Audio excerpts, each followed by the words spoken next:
Bonjour à toutes et à tous. Bienvenue dans Droit au but, votre web-série qui décrypte les règles juridiques les plus sensibles, parfois plus tranchantes que les résultats d'un test ADN. Aujourd'hui, une histoire de famille qui divise au sens propre. Une enfant née après un divorce, deux demi-frères qui contestent sa légitimité et un père qui n'est plus là pour répondre. Bienvenue dans les arcanes complexes de la présomption de paternité. Voici plus précisément le contexte. Martine est née en 1980, soit 3 mois après le divorce de ses parents. Son père, Monsieur A, qui avait depuis refait sa vie, a eu 2 autres enfants et vient de décéder.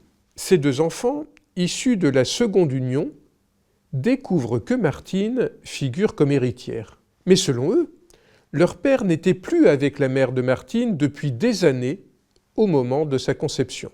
Il s'adresse donc au notaire, lui demandant « Peut-on contester la filiation de Martine ?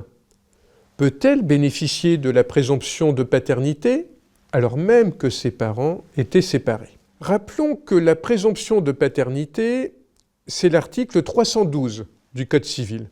L'enfant conçu pendant le mariage a pour père le mari.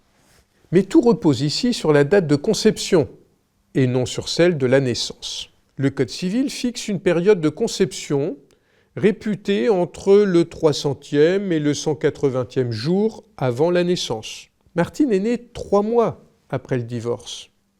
Elle a donc été conçue moins de 300 jours après la dissolution du mariage, ce qui l'a fait entrer dans la période de présomption.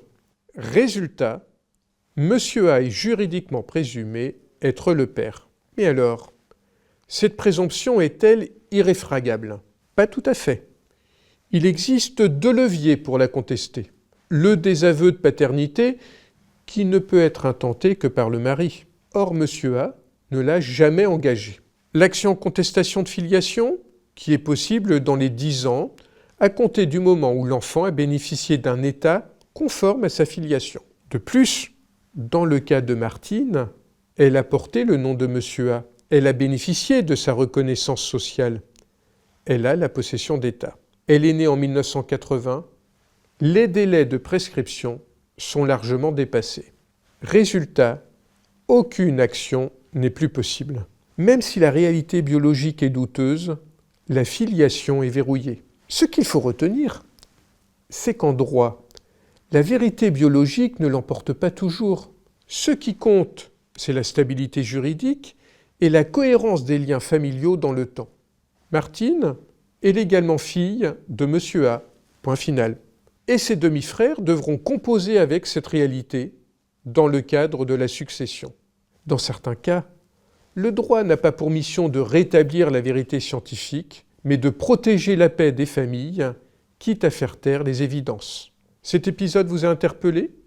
Il vous a rappelé un dossier complexe ? Partagez-le autour de vous, il pourrait bien être de bons conseils. En attendant de vous retrouver dans notre prochain épisode, portez-vous bien.